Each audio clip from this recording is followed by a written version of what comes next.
Eu falei que eu não ia reler Crepúsculo, né? Que eu tava receosa de reviver essa saga. Mas no fim das contas, estou relendo, pelo menos o primeiro livro já comecei.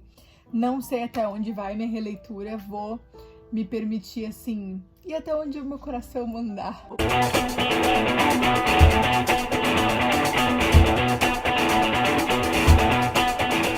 E o que me animou bastante a pegar a Crepúsculo para reler foi a leitura coletiva que eu organizei junto da Brenda, outra embaixadora do Intrínsecos. Eu vou deixar todos os links aqui embaixo para vocês conhecerem o que a gente tá fazendo, nosso trabalho no Instagram e tal. Então, Crepúsculo está sendo a minha primeira leitura de julho. E ontem eu tava lendo à noite antes de dormir e comecei a pensar em algumas coisas que eu gostaria de falar para vocês, assim, enquanto eu estou lendo mesmo, e por isso essa ideia de diário de leitura, revivendo o Crepúsculo.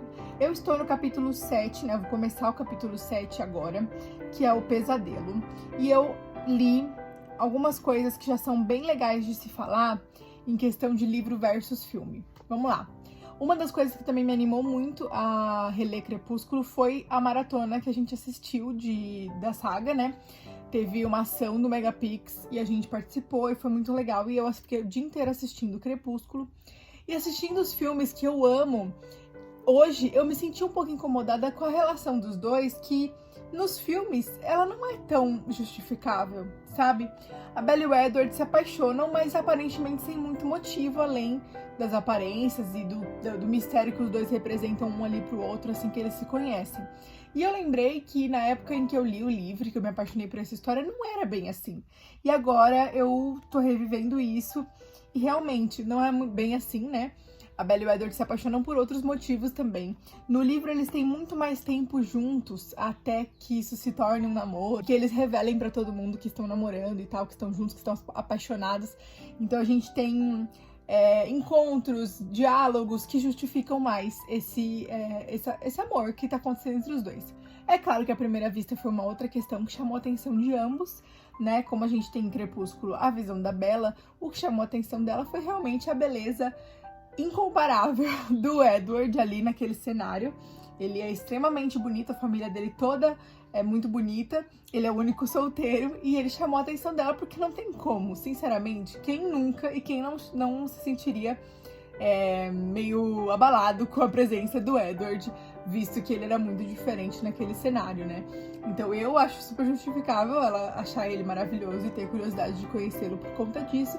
E aí depois de conhecê-lo, ela poderia se apaixonar mais ainda ou descobrir que ele era um cara péssimo e deixar pra lá, né? Então a questão da atração, ela existe na vida real, em tudo, né? E aí depois que você conhece a pessoa, que vai descobrir se realmente aquele rostinho bonito tem uma coisa legal por dentro. Então a Bella, o que chamou a atenção dela foi isso. E o Edward, pelo que a gente sabe, e a gente vai confirmar em O Sol da Meia-Noite, eu tô tão ansiosa pra ler O Sol da Meia-Noite, foi que ele se sentiu atraído pela Bella porque ela foi a primeira pessoa que apareceu no caminho dele que ele não conseguia ler a mente, né? Então ela era um mistério pra ele, alguma coisa bloqueava esse poder dele na questão da presença dela, né? E por isso ele se sentiu muito instigado em conhecer essa pessoa. Pra ele era muito normal saber o que estava passando na cabeça de todo mundo, ler as pessoas, enfim, ele não se sentia desafiado com nada. E aí quando a Bella aparece, ele acaba se vendo ali numa situação um pouco diferente. Enfim, essas foram as questões que chamaram a atenção de ambos. E aí depois a gente vai acompanhando o romance acontecer diante de outros encontros deles. O Edward, eu vou te dizer que ele irrita um pouco. Se fosse eu no lugar da Bella, eu ia ficar tipo, mano, qual é? Para com essa palhaçada de ficar mandando, sabe? Tipo, ai, toma cuidado. Ai, não fique perto de mim. Tipo assim, mano, eu vou tomar minhas decisões. Se você quer falar comigo, você fala comigo. Se você não quer, então não precisa ficar dando justificativa. Então isso é um pouco do que irrita no Edward, mas eu acho a Bella bastante empoderada nisso. Tipo, ela faz o que ela quiser. A história inteira é sobre ela falar pros outros que a vida é dela e que as decisões são dela. Eu ainda não cheguei em nenhuma parte decisiva, né, que ela mostra isso, mas a gente sabe que ali quando ela descobre que ele é um vampiro e ela quer ficar com ele e ela vê que o James tá atrás dela e ela quer lutar, enfim, são todas decisões dela que o Edward não aprova, mas que ela quer fazer. E aí ela mostra pra ele que é isso. E aí mais pra frente na saga a gente vai entendendo ainda mais isso, inclusive com a gravidez dela, né, da Renesmee, que ela quer ter a criança, ninguém concorda, mas a decisão é dela. Então eu gosto bastante dessa atitude da Bella de mostrar que ninguém vai decidir por ela. Eu anotei aqui uma parte que eu achei bem curiosa, na página 21, bem no comecinho. Ela tava indo pra escola, tava ainda se sentindo intimidada nesse novo cenário, e ela usa a frase, ninguém vai me morder. E eu achei bem engraçado a gente ter isso aqui. E também tem um diálogo da Bella e do Edward, onde eles estão no carro, ele tá levando ela.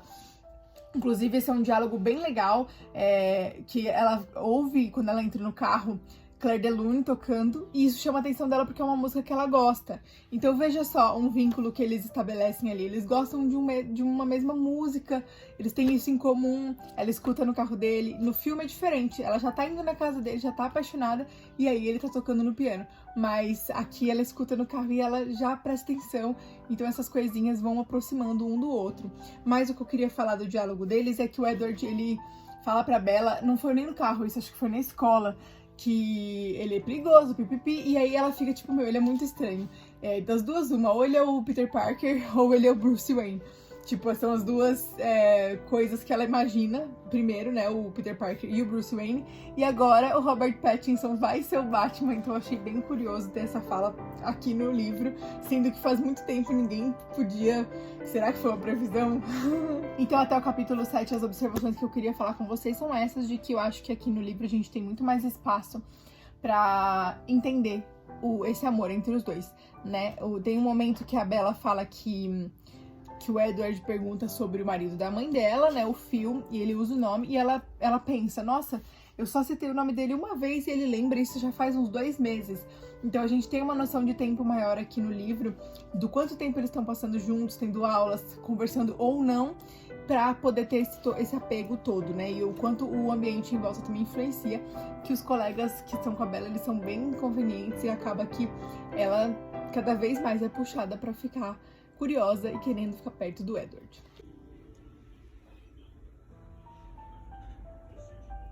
Estou no capítulo 17, acabei de terminar o 16, né? E quis gravar um take para esse vlog de leitura, porque teve umas coisas que eu observei desde a última vez que eu gravei, que eu achei que seriam interessantes de falar aqui. Primeiro, que eu tinha falado no começo do vídeo que o que fez o Edward se atrair pela Bella foi a questão dele não conseguir ler os pensamentos dela, mas também foi muito sobre o cheiro dela. O cheiro dela é muito atrativo pra ele, e isso é bem bizarro. E a todo momento que ele tá contando pra ela sobre isso, é muito creepy.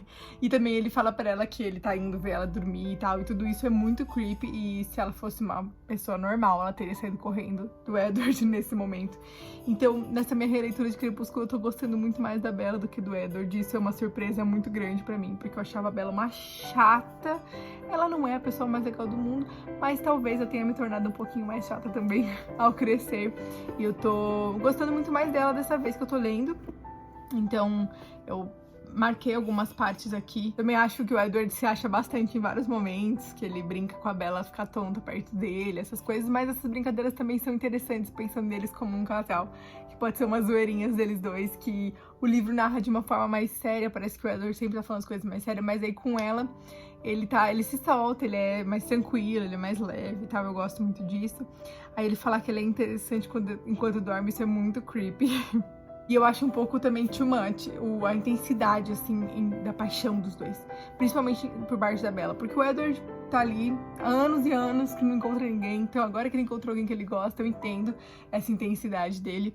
Mas a dela eu acho um pouquinho demais. Tipo, amiga, tudo bem que ela é adolescente, a gente sabe que nessa fase tudo é muito intenso.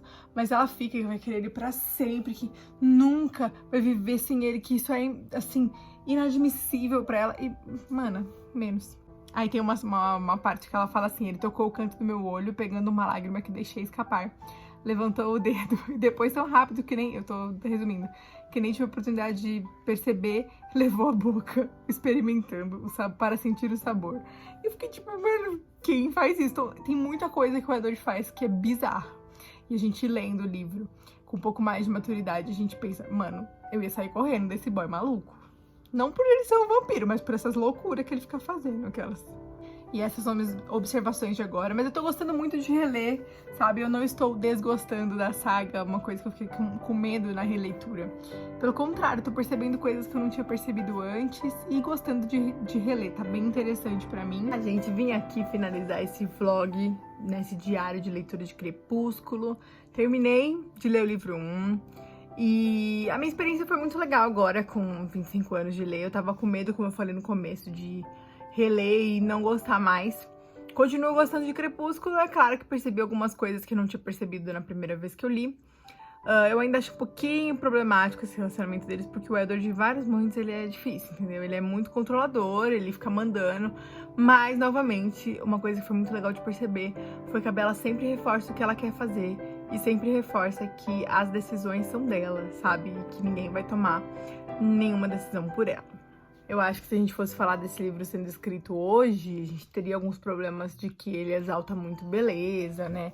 De que ele fala muito sobre a pele branca. E que essas coisas poderiam ser um problema escritos hoje. É claro que 2009 não foi uma época tão distante assim, mas a gente tem que considerar que a gente não conversava sobre várias coisas lá atrás, né? Que agora a gente conversa. E eu acho que quando a gente for ler O Sol da Meia-Noite, com certeza Stephenie Meyer vai ter atualizado a sua escrita, a sua visão, né, nesse livro novo que vai ser lançado daqui a pouquinho pra gente, 4 de agosto, falta muito pouco. Espero que vocês tenham gostado desse diário de leitura, me conta quais foram as experiências que vocês compartilham comigo, né, opiniões que a gente compartilha. Me conta qual foi a sua visão de Crepúsculo e até o próximo vídeo. Tchau!